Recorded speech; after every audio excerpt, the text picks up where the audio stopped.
To add a floor plan to your virtual tour, click on one of your donuts and then click the Plan button.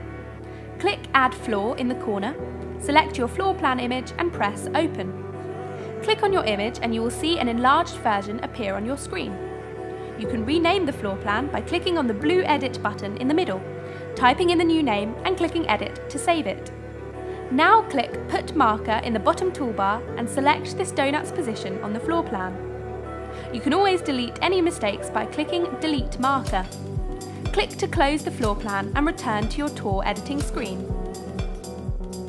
Then select the next donut and click Plan.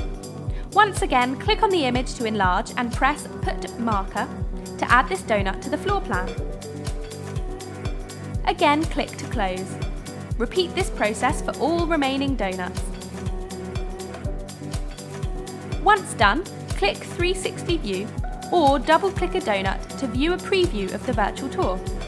You can now click the floor plan icon in the bottom toolbar to view exactly where you are in the property and navigate around the tour this way.